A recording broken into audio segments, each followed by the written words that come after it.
أعوذ بالله من الشيطان الرجيم. بسم الله الرحمن الرحيم.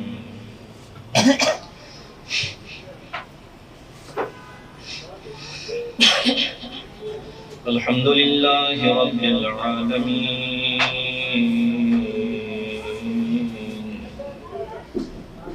الرحمن الرحيم، مالك يوم الدين.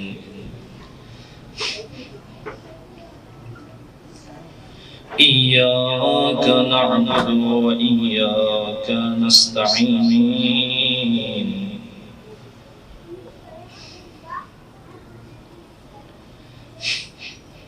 وصل اللهم على حبيبك ونجيبك وسيد خلقك وخاتم رسلك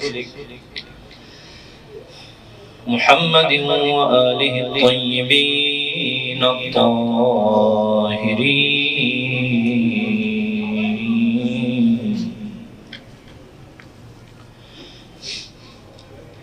واللعنة الدائمة على أعدائهم أجمعين من يوم عداوتهم إلى لقاء يوم الدين. يا أيها العزيز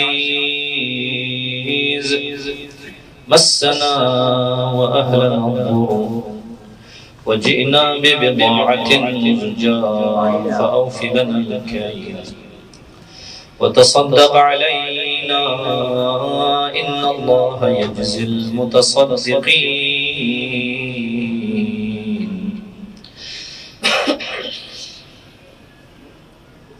نزيلك حيثما اتجهت ركابي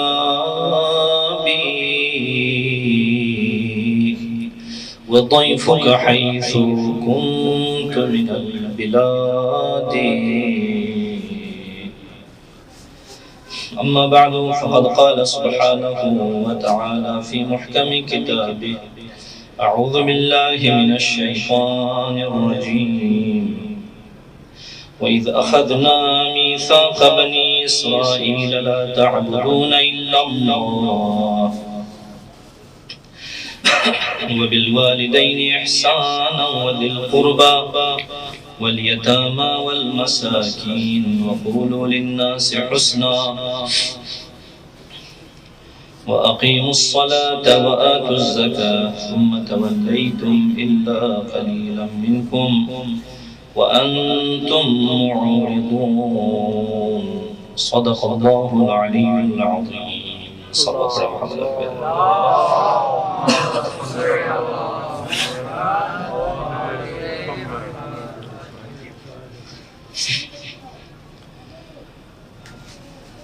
اپنی دعاؤں کی قبولی کے لیے، گناہوں کی مغفرت کے لیے، بلندی درجات کے لیے ایک مرتبہ پھر سے صلوات پڑھیں محمد و اہل بیت محمد پر.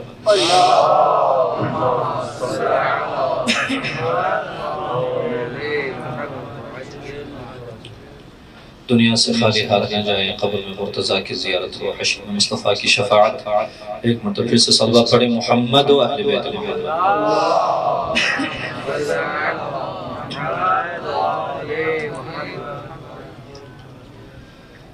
بانیان مجلس کی طرف سے یہ مجلس صاحب مجلس کی بارگاہ میں قبول ہو جائے اور خداوند عالم ہم سب کے مرحومین کی مغفرت فرمائے، خصوصاً مرحومہ سیدہ زیتون بی بی اور مرحوم سید اختر حسین شاہ اور جناب برادر عزیز قاری اجمل کے والدین مرحومین،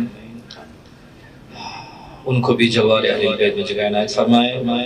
ان تمام مرحومین کو یاد کرتے ہوئے اور مخصوصاً وہ مرحومین جن کا دنیا میں کوئی نام لینے والا نہیں ہے، ان سب کو یاد کرتے ہوئے ایک مرتبہ سورہ حمد تلاوت فرمائیں.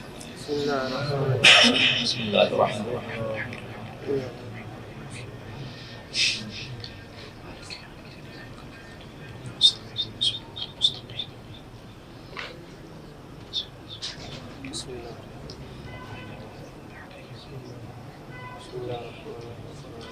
اللهم اغفر للمؤمنين والمؤمنات والمسلمين والمسلمات الأحياء منهم والأموات تابع اللهم بيننا وبينهم بالخيرات إنك مجيب الدعوات إنك على كل شيء قدير. خداوند متعال ہم سب کے گناہوں سے درگزر فرمائے اور جو بھی عزاداری کی خدمت کر رہے ہیں عزادار اور عزاداری دونوں کی حفاظت فرمائے. انقلاب اسلامی کو انقلاب امام زمان تک متصل فرمائے. وطن عزیز پاکستان کی حفاظت فرمائے اور ہم سب کو ان ایام میں خداوند عالمین کے دکھائے ہوئے راستوں پر تعلیمات محمد و آل محمد پر عمل کرنے کی توفیق عنایت فرمائے. جو مرضى ہیں جنہوں نے التماس دعا کے لیے کہا ہے ان کے دعاؤں کو قبول فرمائے. مریض لوگوں کو شفا عنایت فرمائے. ایک مرتبہ بلند آواز میں صلوات پڑھے محمد و اہل بیت محمد پر.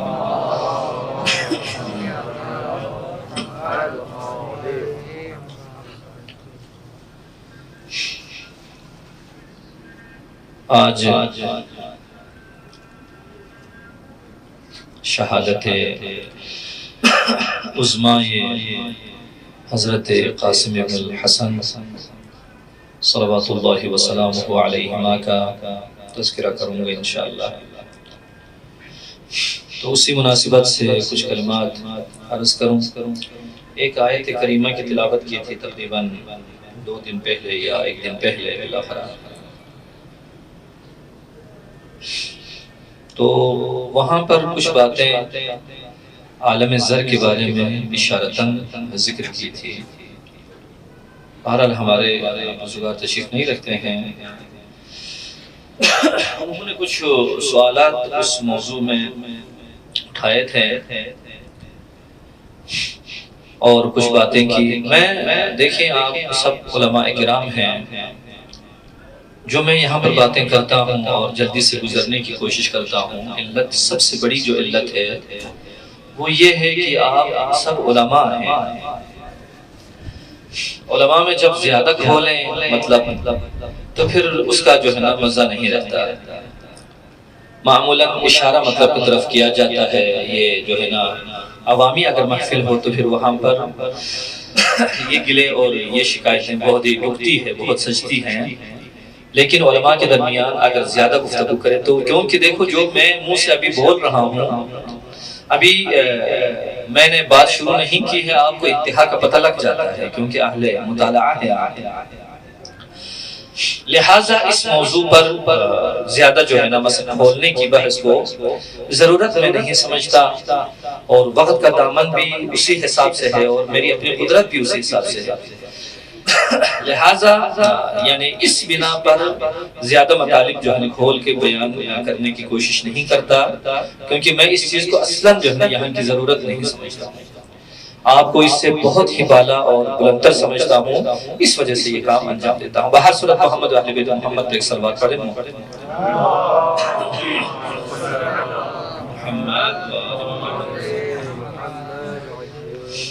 میثاق یعنی وہ عہد و پیمان جو اللہ رب العزت نے اپنے عباد سے لیا. آیت کریمہ اور احادیث جس کے بارے میں 1 یا 2 یا 3 بہت زیادہ ہوتا 3 حدیثیں جو ہے نا پڑھنے کی کوشش کروں گا. لیکن یقیناً یہ آج کی بات نہیں ہے. کل انشاءاللہ ممکن ہے کل تک طول پکڑ جائے کیونکہ یہ جو عوالم ہے عوالم وجودیہ ہے یہ خود ایک عظیم اور لذیذ اور شیرین موضوع ہے. جہاں پر عرفانی باتیں ہوتی ہیں اور نئی باتیں جو ہے یہاں پر ہوتی ہیں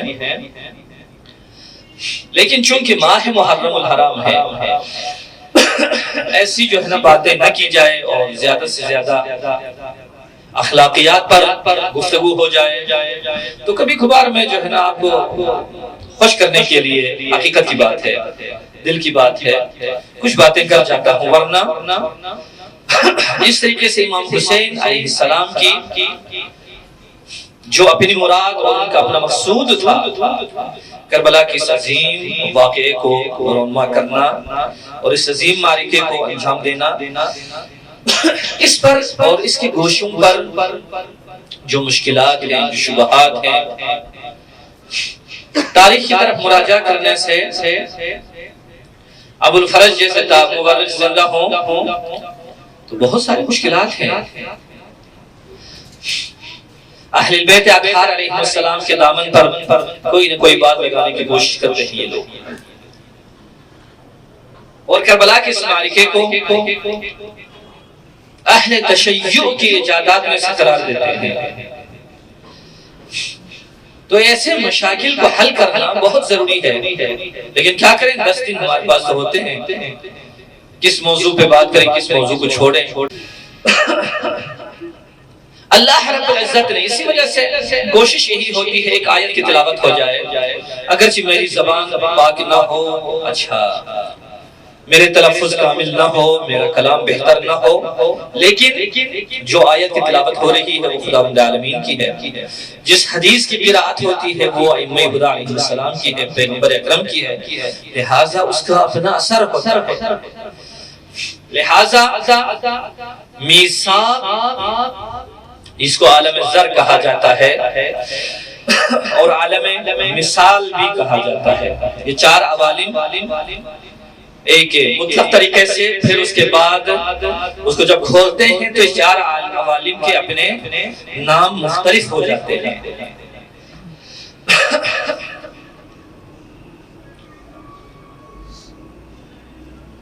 تو اللہ رب العزت نے ایک ایک چیز کا ہم سے عہدہ لیا ہے، عہد لیا ہے، چاہے وہ نماز ہو، چاہے روزہ ہو، اور جو چیزیں مہم ہیں.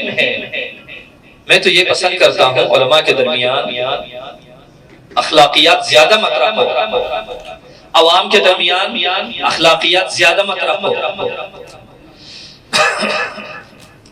اعتقادات کے بارے میں اللہ رب العزت میرا خالق ہے، میرا مالک ہے، میرا پالک وہی ہے، یہی کافی ہے. جو عقیدے کے ساتھ اس کا تعلق ہے. 1,24,000 انبیاء کے بارے میں اگر کلی طور پر آپ کا عقیدہ ہو کہ 1,24,000 پیغمبر اللہ رب العزت نے ارسال فرمائے ہیں، یہی کافی ہے. امام 12 ہونے کے بارے میں ہمارا عقیدہ ہو، 14 معصومین علیہ السلام جو خاص طریقے سے یہ عقیدہ ہو، اتنا کافی ہے. لیکن اخلاقیات یہ چیزیں ہر دن آپ کے لیے آپ کا سامنا کرتا ہے، یہ چیزیں سامنا کرتی ہے آپ کی ہر صورت میں. لہٰذا اگر میرا خلق درست نہ ہو، اسی وجہ سے پیغمبر کریم نے بھی یہی فرمایا تھا، انی بعثت لاتمم مکارم الاخلاق. میرا خدا کے ساتھ کیا اخلاق ہونا چاہیے، 1,24,000 انبیاء کے ساتھ میرا کیا خلق ہونا چاہیے، اپنے استاد کے ساتھ، اپنے والدین کے ساتھ، اپنے شاگردوں کے ساتھ، دوستوں کے ساتھ، اعزاء کے ساتھ میرا کیا خلق ہونا چاہیے. اور جو واجبات اللہ کی طرف سے ہے، جو منہیات اللہ کی طرف سے ہے، ہم منہیات سے رک رہے ہیں، واجبات کو انجام دے رہے ہیں یا نہیں، بار بار تکرار کرنا. عبدالعظیم حسنی رضوان اللہ علیہ وہ فرماتے ہیں حدثنی ابو جعفر علیہ السلام قال سمعت ابی یقول، یہ میثاق ہے اللہ رب العزت کی طرف سے. سمعت ابی موسیٰ بن جعفر علیہ السلام یقول، میں نے اپنے بابا، یہ حضرت امام جواد علیہ السلام کی بات ہے، ابا جعفر یہ فرماتے ہیں کہ میں نے اپنے بابا کو سنا، انہوں نے جو ہے نا اپنے بابا کو سنا. اسی طرح سے کرتے کرتے امام موسیٰ بن جعفر علیہ السلام وہ فرماتے ہیں دخل عمرو بن عبید البصری، معلوم ہے کھولنے کی ضرورت نہیں ہے، عمرو عبید جو جن کا جو ہے نا ہمارے علماء کے ساتھ بحث و مباحثہ ہوا کرتا تھا، یہ داخل ہوتے ہیں علی ابی عبداللہ امام صادق علیہ السلام پر. فلما سلم وجلس تلا هذه الآية، جب انہوں نے سلام کیا، بیٹھے اور اس آیت کریمہ کی تلاوت کی، اعوذ باللہ من الشیطان الرجیم الذین یجتنبون کبائر الاثم والفواحش، اسی آیت کو انہوں نے تلاوت کیا. ثم امسک، پھر خاموش. اب امام جعفر صادق علیہ السلام فرماتے ہیں فقال ابو عبداللہ علیہ السلام ما اسکتک، کس چیز نے تجھے ساکت کر دیا، خاموش کر دیا، تو کیا کہنا چاہتا ہے؟ قال وہ کہتا ہے احب ان اعرف الکبائر من کتاب اللہ،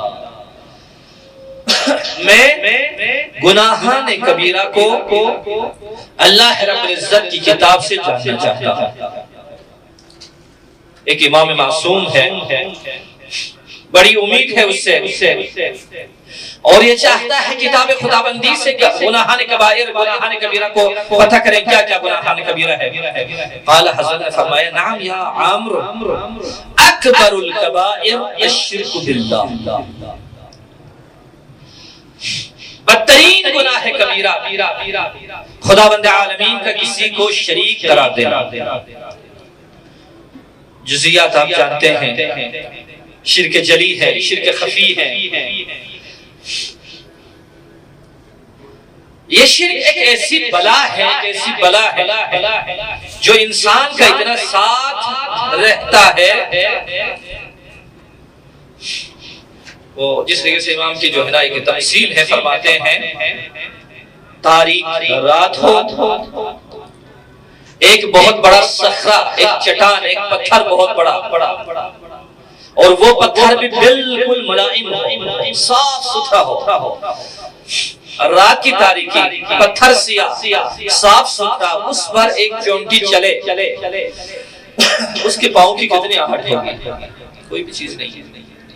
کہتے ہیں شرک اس طریقے سے انسان کے وجود پر حملہ آور ہوتا ہے، انسان کے خون کے اندر یہ شرک چلتا ہے۔ تھوڑا سا اعتماد میرا خدا کے علاوہ کسی اور پر ہو جائے، وہی شرک کہلاتا ہے۔ حضرت نے فرمایا میں یشرک، انہوں نے کہتے ہیں کس وجہ سے؟ حضرت فرماتے ہیں لقول اللہ عز وجل ان اللہ لا یغفر ان یشرک بہ، خداوند متعال اپنے اس بندے کو بخشتا نہیں ہے جو شرک کرتا ہے، اس کو نجات نہیں دیتا۔ ہاں توبہ کی بات علیحدہ ہے، انسان مشرک ہو جائے پھر توبہ کرے، اللہ کی بارگاہ میں حاضر ہو جائے، خدا کریم ہے، وہ علیحدہ بات ہے۔ اور فرمایا وقال من یشرک باللہ، جو شرک کرے گا فقد حرم اللہ علیہ الجنہ، اللہ رب العزت اس پر جنت کو حرام قرار دیتا ہے، ومأواہ النار، اور اس کی پناہگاہ اور اس کی آرامگاہ جہاں پر اسے جانا ہے، ٹھکانہ کیا ہے اس کا؟ وہی جہنم ہے۔ ایک سورہ نساء کی آیت تھی اور ایک آیت سورہ مبارکہ مائدہ۔ بس گناہان کبیرہ میں سے سب سے پہلا بڑا گناہ جو میرے امام صادق علیہ السلام نے فرمایا وہ شرک باللہ ہے۔ دوسرا گناہ کیا ہے؟ وَبَعْدَهُ الْيَأْسُ مِنْ رَوْحِ اللَّهِ، اللہ رب العزت کی رحمت سے، اللہ رب العزت کے رضوان سے انسان مایوس ہو جائے۔ یہ گناہ کرتا ہے، خدا کی بارگاہ جو ہے وہ بارگاہ نہیں ہے جہاں پر انسان نا امید ہو جائے۔ بس خدا کی بارگاہ میں نا امید ہو جانا یہ گناہان کبیرہ میں سے ہے۔ گناہان کبیرہ سے ہے کیا؟ اس کی تعریف میں یوں بیان فرماتے ہیں ائمہ علیہ السلام، ذنب الذی اوعدہ اللہ علیہ النار، گناہ کبیرہ وہ چیز ہے جس پر خداوند عالمین نے آتش جہنم کا وعدہ دیا ہے۔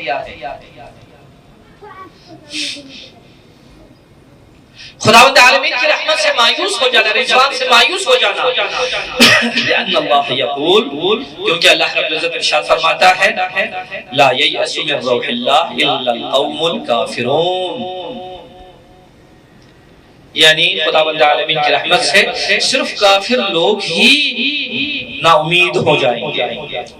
یعنی جب تک کفر انسان کے اندر نہ آئے اس وقت تک وہ خداوند عالمین کے رضوان، خدا کی رحمت سے وہ مایوس نہیں ہوتا۔ میں انتخاب کر رہا ہوں درمیان سے تاکہ کچھ مطلب کو آگے پہنچانا ہے۔ اس کے بعد خداوند عالمین کے مکر سے، عذاب سے بچنا یہ ضروری ہے، تو اس سے اپنے آپ کو معصوم اور محفوظ سمجھنا یہ بھی گناہان کبیرہ ہے۔ حقوق والدین یہ بھی گناہان کبیرہ ہے۔ قتل نفس محترمہ یہ بھی گناہان کبیرہ ہے۔ قذف المحصنات، بدنام کرنا کسی کو، یہ بھی گناہان کبیرہ ہے خواتین میں سے۔ اور یتیم کا مال کھانا بھی گناہان کبیرہ میں سے ہے۔ اور والفرار من الزحف، جنگ سے بھاگ جانا یہ بھی گناہان کبیرہ میں سے ہے۔ دیکھو جنگ، اب دیکھیں جنگ مختلف قسم ہے۔ جنگ تلوار کے ذریعے سے ہے، جنگ بندوق کے ذریعے سے ہے، جنگ روانی ہے، یعنی انسان اعصابی جنگ لڑتا ہے۔ انسان کو خراب کرنا ہو، جا کر اس سے غصہ دلاتا ہے، وہ اپنی زبان کو خراب کرتا ہے، اپنے ہاتھوں کو خراب کرتا ہے، اپنے قدموں کو خراب کرتا ہے۔ یہ جنگ بہت سخت چیز ہے۔ نفس امارے کے ساتھ جنگ کرنا، کافر کے ساتھ جنگ کرنا، مشرک کے ساتھ جنگ کرنا،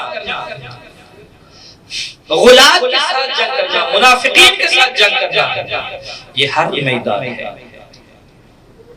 لیکن آیت کریمہ وہی جو کفار کے مقابلے میں جنگ سے انسان منہ موڑے، یہ بہت ہی بڑا گناہ کبیرہ ہے۔ حضرت فرماتے ہیں اللہ رب العزت کا فرمان، لأن اللہ یقول، کیونکہ اللہ رب العزت ارشاد فرماتا ہے وَمَن يُوَلِّهِمْ يَوْمَئِذٍ دُبُرَهُ إِلَّا مُتَحَرِّفًا لِقِتَالٍ، یہ جملہ معترضہ ہے جو علماء جنہوں نے پڑھا ہے جانتے ہیں، إِلَّا مُتَحَرِّفًا لِقِتَالٍ أَوْ مُتَحَيِّزًا إِلَى فِئَةٍ، یہ جملہ معترضہ ہے درمیان میں۔ وَمَن يُوَلِّهِمْ يَوْمَئِذٍ دُبُرَهُ فقد باء بغضب من اللہ ومأواہ جہنم وبئس المصیر، جو انسان منہ موڑے، بہرحال اس میں بہت پیارا ایک نکتہ ہے، فقد باء بغضب من اللہ، باء یعنی وہ آیا، موڑا بغضب من اللہ، اللہ رب العزت کے غضب کی طرف، ومأواہ جہنم، اور اس کی پناہگاہ اور اس کا ٹھکانہ جہنم ہے۔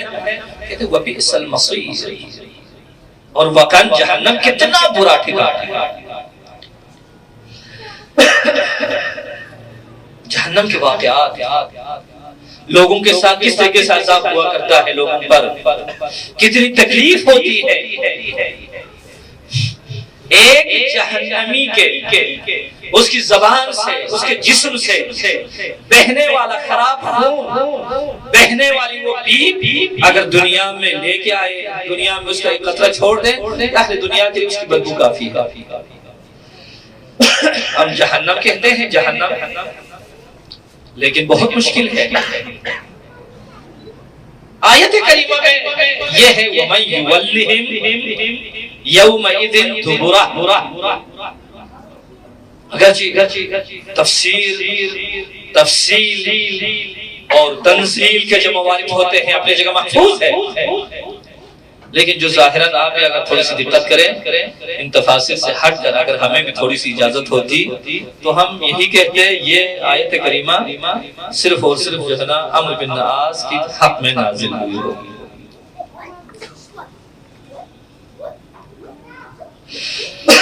تاریخ میں بہر لطیف ہے، لطیف کلمہ ہے، تاریخ میں کوئی ایسا فرد نہیں ہے، میں صرف عربی لفظ استعمال کر رہا ہوں، جس نے اپنے دبر کو کسی کی طرف کیا۔ یہ تاریخی بات ہے، جنگ صفین کا واقعہ بھی ہے۔ یہ ایسا شیطان ہوا کرتا تھا، امر بالنعاس، مکار، عیار، جہاں پر اس کا دسترخوان سجتا تھا وہیں پر چلتا تھا۔ یہ جنگ صفین چھڑ گئی، جو 18 مہینے یہ جنگ طول پکڑ گئی، 1.5 سال بہت مدت ہے۔ تو حضرت امیر المومنین باہر آئے مرتبہ خود ہی میدان میں آ کر وہ فقیر شام سے حضرت نے فرمایا او معاویہ کیوں مسلمانوں کا خون بہاتے ہو؟ تم ادھر سے نکلو، میں یہاں سے نکلوں۔ یہ وہی واقعہ ہے جو میدان مباہلہ میں کیا تھا اہل بیت علیہ السلام سے۔ کہا تم ادھر سے نکلو، ایک تلوار ہاتھ میں لے لو اور میں ادھر سے نکلوں گا اپنی تلوار لے کے آؤں گا۔ یہ اہل بیت اتنے شجاع، اتنے قوی، اتنے قدر، ہر میدان کے غازی اور ہر میدان کے چمپئن، ہر میدان کے بہادر اور پہلوان امیر المومنین علیہ السلام۔ یزید لعنت اللہ علیہ کے دربار میں جب یہ آل محمد کا لٹا ہوا قافلہ تھا،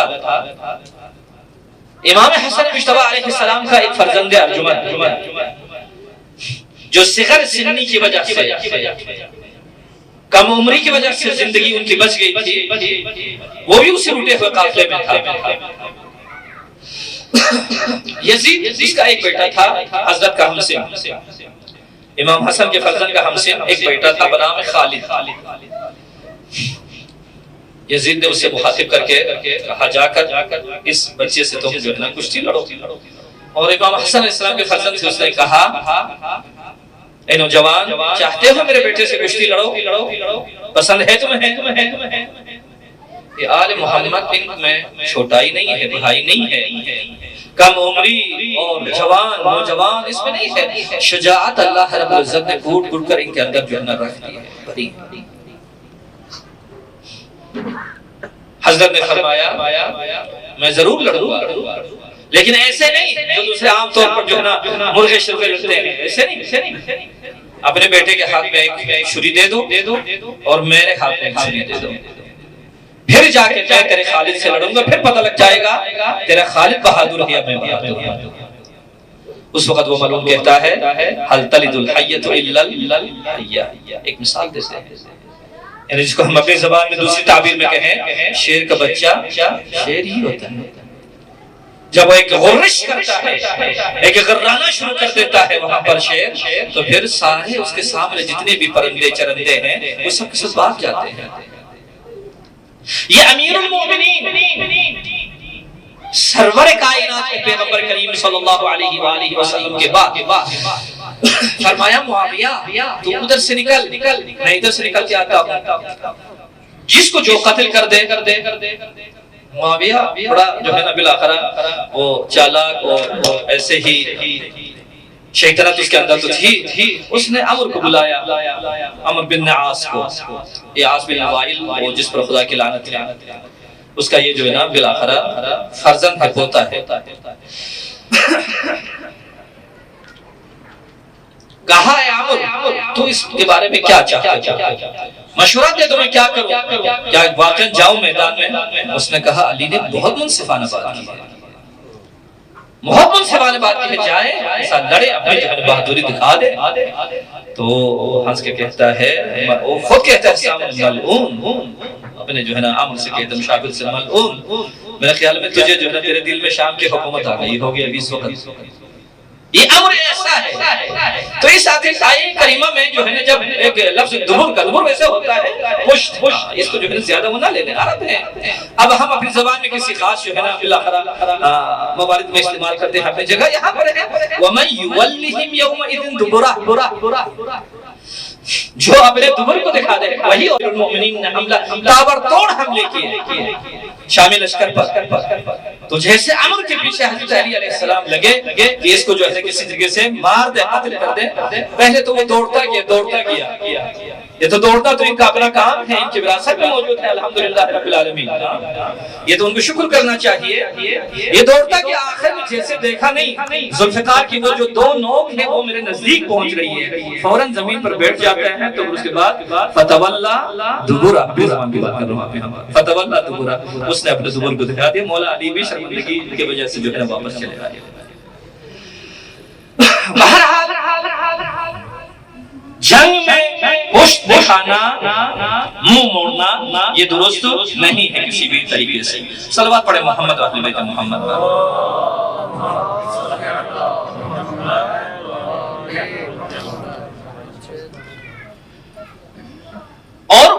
الزکاۃ، اگرچہ بہت سارے ہیں مسائل ہیں، ایک ایک پر کھول کے اگر بات کریں تو انشاءاللہ آپ کا جو ہے نا اسی پہ اشرح ہوگا یقیناً۔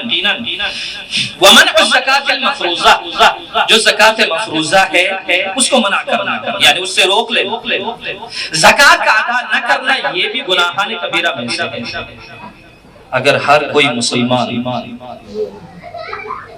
زکوٰۃ کو اگر نکالے، اخراج زکوٰۃ کرے، اس اسلامی معاشرے میں کوئی فقیر باقی نہیں رہتا۔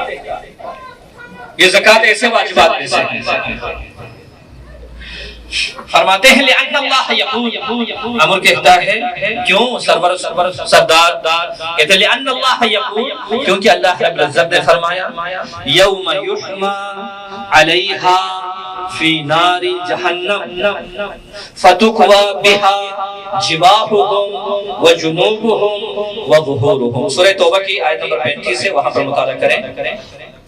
اللہ رب العزت ارشاد فرماتا ہے جو انسان مال ذخیرہ کرتا ہے، ذخیرہ اندوزی کرتا ہے، پیسے رکھ لیتے ہیں اپنی تجوری میں، اپنے بٹوے میں، فلان میں، یہ وہ، اس کے بارے میں فرماتے ہیں یوم یحمى علیہا فی نار جہنم، جب قیامت کا دن ہوگا سب سے پہلے اس سکے کو آگ کے ذریعے سے داغا جائے گا، اس کو سرخ کر دیا جائے گا۔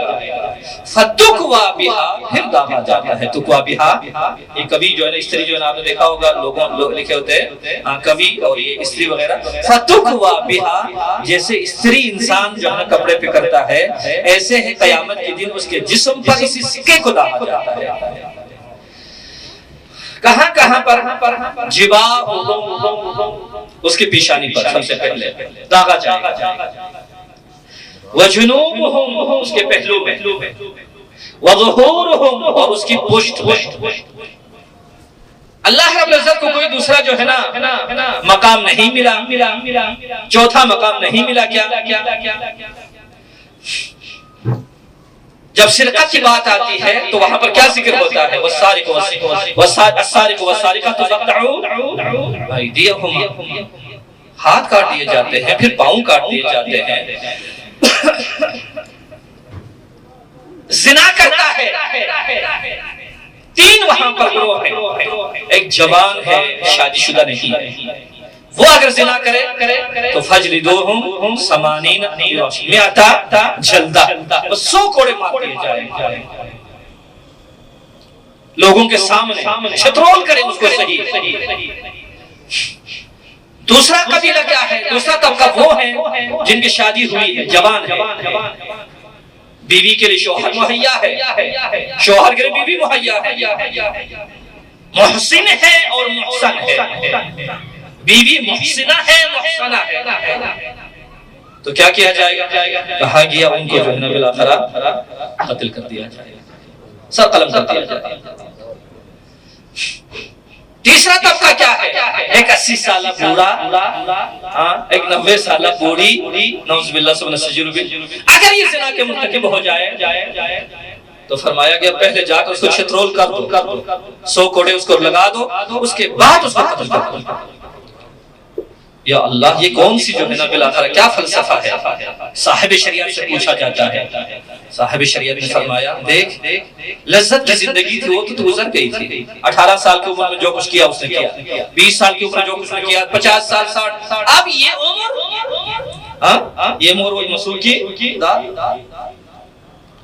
اس عمر میں جو ہے نا اونٹ جو ہے نا سوار کیے جاتے ہیں، یہ کیا مسئلہ ہے؟ ایسا نہیں ہونا چاہیے۔ اللہ نے کہا اس طرح سے بس ان کسی جگہ پر بھی جباہ کا ذکر نہیں ہے، جباہ یعنی جباہ کا جمع، جنوب کا ذکر نہیں ہے، اور زہر کا ذکر نہیں ہے۔ تو یہاں پر جب زکات کی بات آ جاتی ہے، کل جہنم میں اس سکے کو رکھ دیا جائے گا، جہنم کی آگ میں اس کو جو ہے سلگایا جائے گا، پھر جا کر اس کی پیشانی پر، اس کے پہلو میں، اس کے پشت پر داغا جاتا ہے۔ کیا فلسفہ ہے اس کا؟ جو علماء نے استحسان ہے، حدیث میں نہیں ہے، استحسان اور استخراج۔ آپ کی عقل مانے تو بسم اللہ قبول کرے، نہ مانے تو اس کو جو دے بارے۔ جب انسان کوئی فقیر آتا ہے نا سامنے، خدا نہ کرے کبھی جیب خالی ہو تو سامنے فقیر آ جائے تو واقعا کہیں شرمندگی ہو جاتی ہے انسان کے لیے. تو جب میں اگر میرا اندر کا وجود ٹھیک نہ ہو، کوئی فقیر آ جائے تو میں سب سے پہلا کام کیا کرتا ہوں؟ اسے کرتا ہوں. وہ کہتے ہیں اللہ کے نام پر جو ہے مجھے کچھ دے دے، جاؤ دفع ہو جاؤ. سب سے پہلے کہاں پر وجود ہمارا جو ہے نا وہ بلاخرہ سرکنا شروع ہو جاتا ہے، وہ یہی ہماری پیشانی. اللہ رب العزت نے کہا جب تمہاری پیشانی میرے ایک بندے کی خاطر ایسے سڑک جاتی ہے، اس میں بل اور خم پڑ جاتے ہیں، تو اس کو مجھے استری مارنا بھی آتا ہے.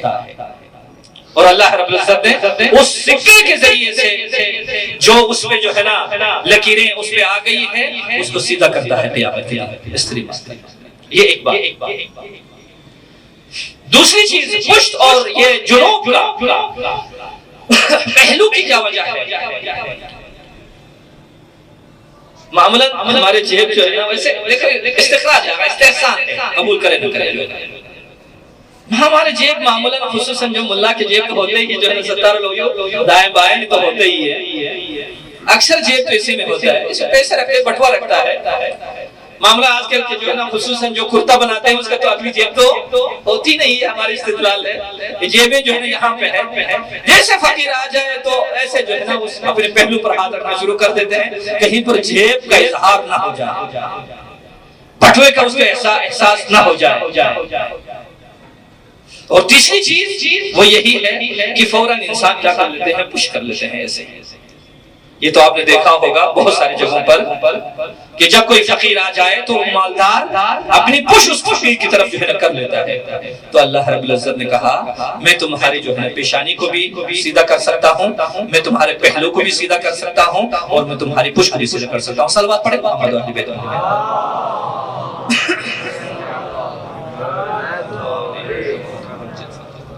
بہرحال یہ بہت ساری باتیں جو ہے نا ہے. میں نے روایت کو الفقیہ یعنی کتاب من لا یحزن الفقیہ جلد نمبر 3 سے اخذ کیا ہے. تو آخر میں جب یہ ساری باتیں ہو گئی تو جناب عمرو بن عبید اٹھا. قام عمرو بن عبید لہو صراخ من بکاء، چیختے اور چلاتے ہوئے کھڑا ہو گیا. وہو یقول، اور وہ کہتا ہے ہلک من قال برأیہ، جو اپنے رائے سے بات کرتا ہے، اپنی طرف سے باتیں بناتا ہے، وہ ہلاک ہو جاتا ہے، اس کی کوئی نجات نہیں ہے. وَنَازَعْكُمْ فِي الْفَضْلِ وَالْعِلْمِ، ابن رسول اللہ جس نے آپ کی فضیلت میں منازعہ کیا، جس نے آپ کے علم میں آپ سے لڑائی کی، آپ سے معرکہ آرائی کی، وہ ہلاک ہو کے رہ جاتا ہے. اللہ اعلم حیث یجعل رسالتہ حیث یجعل امامتہ، کیونکہ یہ دونوں منصب اللہ رب العزت کی طرف سے ہے.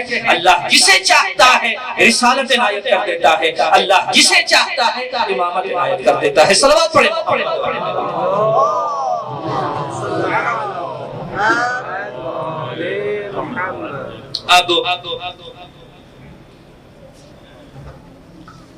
میثاق حقیقی کیا ہے؟ اب میرے عزیز اگر یہاں پر ہوتے تو حتماً ان سے جو ہے نا وہ یقیناً سن لیتے ان چیزوں کو. بہرحال نہیں ہے، دو رفیق ہے، وہ نہیں ہے آج جو ہے نا وہ بس باتیں جو ہے ہو گئی. اس دن کہا تھا میثاق لیا جاتا ہے عالم زر. ایک مجموعی طور پر کلی طور پر آپ کی خدمت میں عرض کروں کہ عالم وجود کی 4 قسمیں ہیں. ایک عالم ربوبی، اس کے اپنے پھر شاخیں ہیں، یہ عرض کروں گا انشاءاللہ کل اگر فرصت ملے تو. ایک عالم العقل ہے، عالم العقل ہے یعنی عالم عقلی، اس کو عالم جبروت بھی کہتے ہیں. عالم مثال ہے جن کو عالم ملکوت بھی کہتے ہیں. عالم طبع ہے جس کو عالم ناسوت بھی کہا جاتا ہے. اور یہ جو عالم زر ہے، اس عالم زر کو عالم ملکوت میں اس کو جو ہے شامل کیا جاتا ہے. اکثر علماء نے جنہوں نے بحث کی ہے اس کو عالم زر کو عالم جبروت میں اس کو جو ہے شامل کر لیا ہے. عالم زر کب سے ہے؟ یہ عالم الستو بربکم کا یعنی نام بھی اس کو دیا جاتا ہے، قالو بلا کا عالم بھی اس کو کہا جاتا ہے، عالم ذر بھی اس کو کہا جاتا ہے، اور عالم ملکوت بھی اس کو کہا جاتا ہے۔ یہ کب ہے؟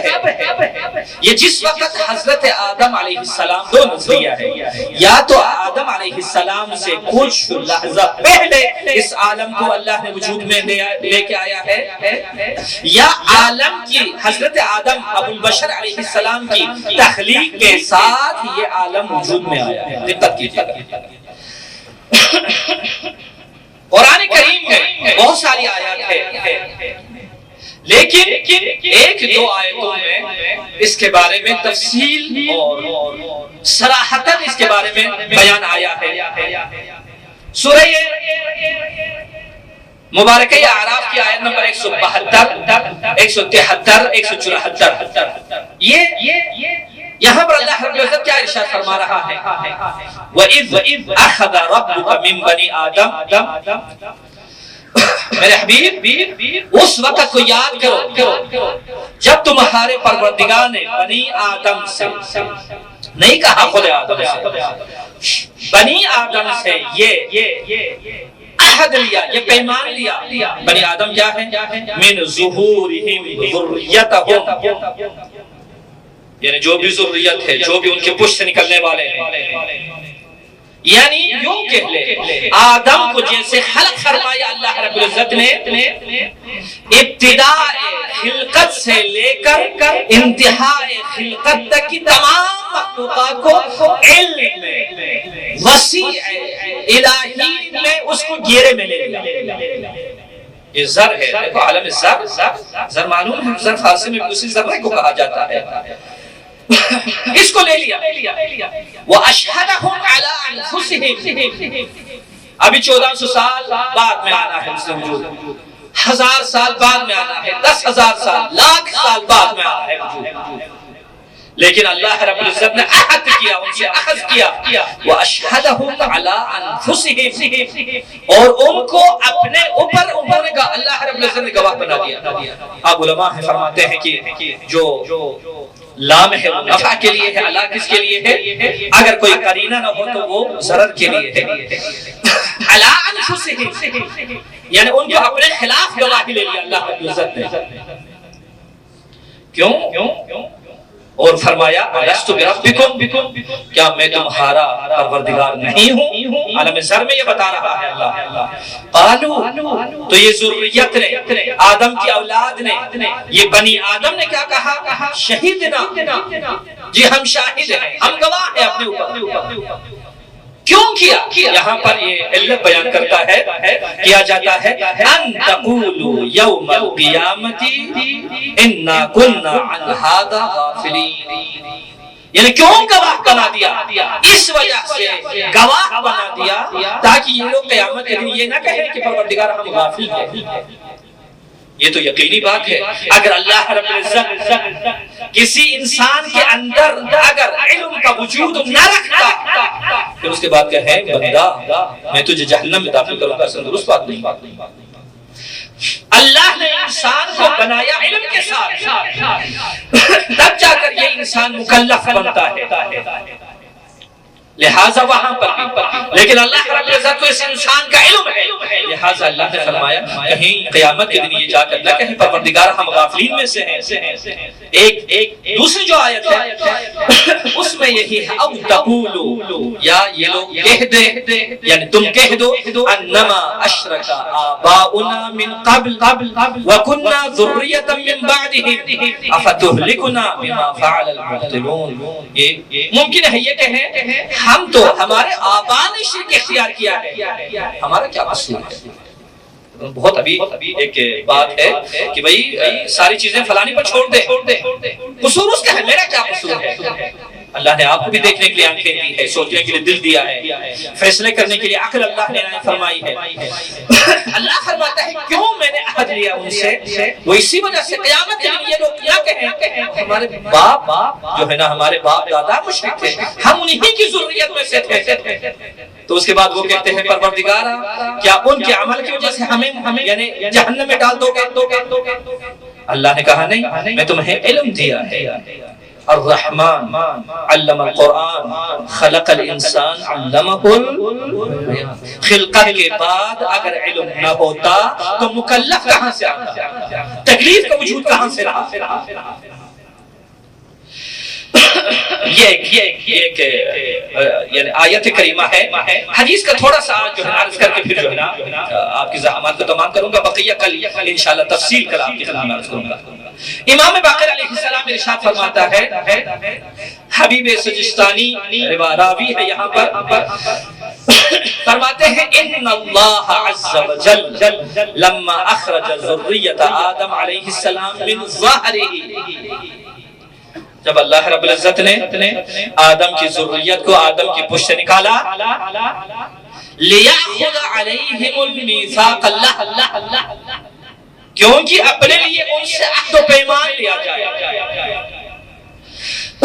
کس لحاظ سے؟ المیثاق لہو بالربوبیہ، اپنے لیے ربوبیت کا میثاق، وبالنبوۃ لکل نبی، اور ہر نبی کے لیے نبوت کا میثاق جو ہے لیا جائے. فرماتے ہیں کان اول من اخذ علیہ المیثاق بالنبوۃ نبوۃ محمد صلی اللہ علیہ وآلہ وسلم.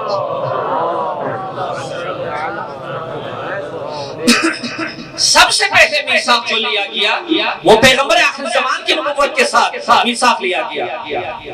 ثم قال جل جلالہ لآدم علیہ السلام، اس کے بعد اللہ رب العزت نے آدم سے فرمایا انظر ماذا ترى، اے آدم دیکھ کیا دیکھتا ہے تو. فنظر آدم الى ذریته، آدم نے اپنی ذریت کی طرف دیکھا، وَهُمْ ذَرٌ قَدْ مَلَأُ السَّمَاءَ، وہ ذرات میں تھے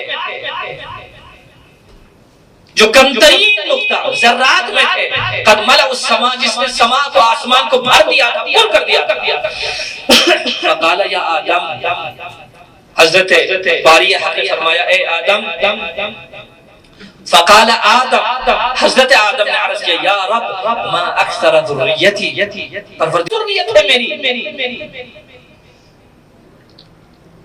وَلِأَيِّ أَمْرٍ خَلَقْتَهُمْ، پروردگار اب میں تجھ سے سوال کرتا ہوں کس کے لیے، کس چیز کے لیے تو نے ان لوگوں کو خلق کیا ہے؟ فَمَا تُرِيدُ مِنْهُمْ، تیرا کیا ارادہ ہے ان لوگوں سے؟ بِأَخْذِكَ الْمِيثَاقَ عَلَيْهِمْ، کہ تو ان سے آج عہد لے رہا ہے، پکا وعدہ لے رہا ہے. پروردگار یہ کیا مسئلہ ہے؟ فقال اللہ عز وجل، اللہ رب العزت نے فرمایا لیعبدوا لی ولا یشرکون بی شیئا. سب سے پہلے ہے کہ میں تیری ذریت سے یہ عہد لے رہا ہوں کہ یہ میری عبادت کرے اور میرا شریک کسی کو قرار نہ دے، وَيُؤْمِنُونَ بِرُسُلِي، اور میرے رسول کی اتباع کرے، میرے پیغمبروں کی اتباع کرے، وَيَتَّبِعُونَهُمْ. اب دیکھیں آج یہ حدیث اگرچہ آپ کی خدمت میں عرض کروں کہ اس نے میرے بہت سارے سوالوں کو جواب دے دیا ہے.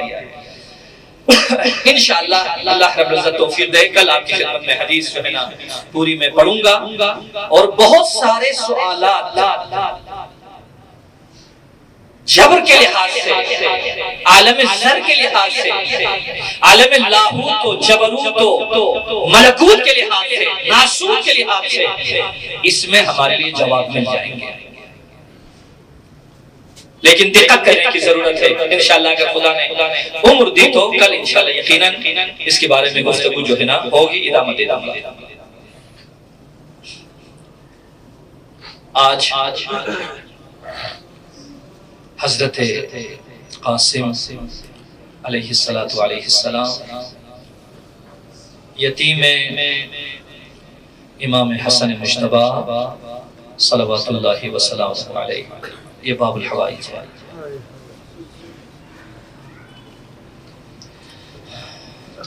ایک ایک معصوم، ایک ایک مظلوم کربلا میں پریشانی کے عالم میں سب حسین کی مظلومیت کو دیکھ رہے ہیں، حسین کی غربت کو دیکھ رہے ہیں. بچہ ہوتا بھی حسین کی غربت کا احساس ہوتا ہے، جوان ہو تب بھی حسین کی غربت کا احساس ہوتا ہے، کیونکہ حسین کی غربت ایک عجیب غربت ہے، اور اتنے غیور ہے آل محمد، اتنے غیور ہیں جو ہم بار بار کہتے ہیں کہ حسین علیہ السلام نے کربلا میں ظالموں کے سامنے جا کر پانی طلب کیا، یہ وہ پانی نہیں ہے جو پینے کے لیے طلب کیا جاتا ہے، یہ صرف لِيَحْيَا حَيَّ عَنْ بَيِّنَةٍ وَيَحْلِكَ عَنْ بَيِّنَةٍ، یعنی جو انسان زندگی کو ادامہ دیتا ہے وہ بھی بینہ کے ساتھ، جیتا ہے تب بھی بینہ کے ساتھ، اور مرتا ہے تب بھی دلیل کے ساتھ۔ یعنی امام حسین یہ ثابت کرنا چاہتے تھے کربلا میں کتنے بڑے مظالم ہوئے، وہ جو کل عرض کر رہا تھا نا آپ کو کہ مرحوم مرزا قومی نے حضرت علی اصغر علیہ السلام کے بارے میں یہ جو کہا تھا کہ ہر دن اصغر کے مسائل پڑھیں، وہاں پر یہی بات علت انہوں نے بیان کی تھی، وہ یہی تھی کہ علی اصغر کا ذکر اس وجہ سے کیا جاتا ہے کیونکہ کربلا میں علی اصغر امام حسین کی مظلومیت کی سند ہے، مظلومیت کی سند ہے، اور انہی مظلومیت کی سند میں سے ایک سند حضرت قاسم ہے۔ جب دنیا سے میرے مولا امام حسن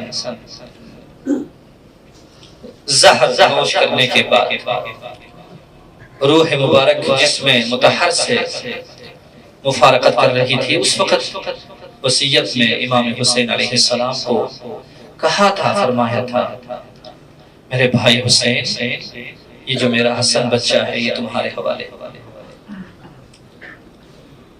تب حسین نے امام حسن کی تربیت کی، کربلا میں جتنا امام حسین علیہ السلام قاسم کے لیے گریہ کیا، کسی بھی شہید کے لیے اتنا گریہ نہیں کیا۔ شب عاشور ہے، حضرت امام حسین علیہ السلام نے اپنے اصحاب کو جمع کیا اور فرمایا جو جانا چاہتے ہیں چلے جائیں، جو رہنا چاہے رہ لیں، جو بھی رہے گا کل کے دن شہید ہو جائے گا۔ چراغ کو گل کر دیا حسین نے، تھوڑی دیر کے لیے کچھ لحظات کے لیے ساکت اور خاموش، اس کے بعد جب چراغ کو جلایا گیا تو نہ تنہا کوئی چھوڑ کر نہیں گئے تھے بلکہ سب نے اپنی تلواروں کو نیام سے نکال کر آمدہ تھے۔ کہا مولا صرف آپ کی اجازت کی ضرورت ہے، بس آپ کے حکم کی ضرورت ہے۔ تو جب مولا نے دیکھا خالص رہ گئے، اب اس سے بھی خالص نہیں ہو سکتے، تو اس وقت مولا نے ہر کسی سے کہا کل تمہاری شہادت ہوگی، تیرا مقام یہ ہے، بہشت میں یہ مقام ہے۔ تو اس وقت حضرت قاسم کبھی اپنے انگلیوں پر جو ہے نا ایسے کھڑے ہوتے ہیں اور مولا کی خدمت میں عرض کرتے ہیں چچا کیا کل میرا نام بھی شہید کی فہرست میں ہے؟ کیا میرا نام بھی شہید شہداء کی فہرست میں ہے؟ تو اس وقت میرے مولا نے فرمایا، یہ نہیں کہا قاسم تیرا نام بھی ہے، فرمایا قاسم کل تمہارے بھائی اصغر کا نام بھی شہداء کی لسٹ میں۔ جیسے اصغر کا ذکر ہو گیا قاسم تڑپ گیا، غیرت پہ قربان ہم قاسم تھے۔ قاسم نے کہا چچا مگر دشمن خیموں کے اندر آ جائیں گے، مگر دشمن خیموں کے اندر آ جائیں گے۔ میرے مولا نے فرمایا قاسم نہیں، جب تک تیرا چچا زندہ ہوگا دشمن تمہارے خیموں کی طرف نہیں آ سکتے۔ قاسم میں خود اپنے ہاتھوں پہ اصغر کو لے کے جاؤں گا، میدان میں تیرا بھیا اصغر شہید ہو جائیں گے۔ بہرحال قاسم کھولے نہ سمائے، بڑی خوشی ہو گئی قاسم کو، لیکن جب عاشورہ کا دن آئے نا ہر کوئی اجازت لے کے مقتل کی طرف نکل رہے ہیں۔